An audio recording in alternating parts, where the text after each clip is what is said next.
Now that you've got a MongoDB instance running and Node.js set up, it's time to connect to MongoDB using Node.js so you can start building out the server part of your MEAN-stack application. The MongoDB npm package is the officially supported MongoDB Node.js driver. The driver lets you write Node.js code to talk to MongoDB. In this course, you will primarily use Mongoose to interface with MongoDB. Mongoose is an object document mapper, or ODM for short, that provides functionality like schema validation on top of the MongoDB Node.js driver. However, since Mongoose is a layer on top of the MongoDB driver and uses the driver to talk to the MongoDB server MongoD, it helps to start with a low-level driver before using the high-level tools. With that in mind, let's write your first MongoDB query in Node.js.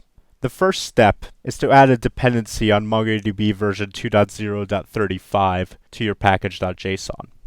Now you may be wondering about the exact 2.0.35 version, specifically why we chose that exact version. The npm package manager supports semantic versioning, so you could specify the MongoDB dependency to be something like this. If you use this tilde, you will get the latest 2.0 release. At the time of this recording, version 2.0.35 happens to be the latest. Pegging exact versions versus using semantic versioning is another heavily debated subject within the Node.js community.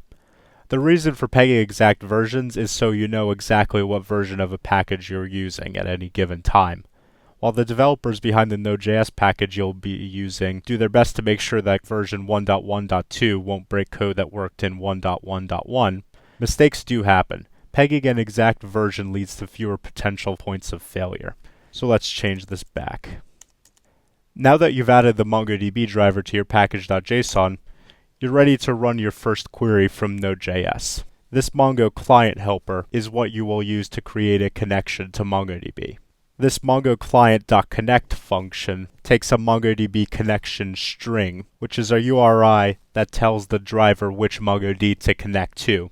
In this case, the URI is MongoDB://localhost, port 27017, and the example database. In other words, this translates to connect to the MongoD running on localhost port 27017 and use the example database.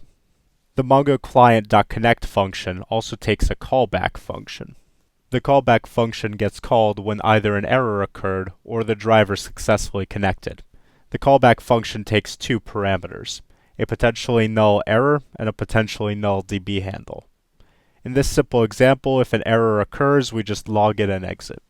Once the program has a DB handle, it can then access the sample collection using the db.collection function. With a collection, you can use the insert function to insert a document much like how you did in the shell. Querying for a document is slightly trickier. If you pass a callback to the driver's find function, you'll get back a cursor rather than a set of documents. In the context of MongoDB, a cursor is an object that you could call next on to get the next document. However, in order to make things easier for users who don't need fine-grained control over the cursor, the driver has this nice chainable to array function that exhausts the cursor for you and returns an array of documents in the callback. And once you run this program, you should see that MongoDB successfully inserted a document and then queried it back.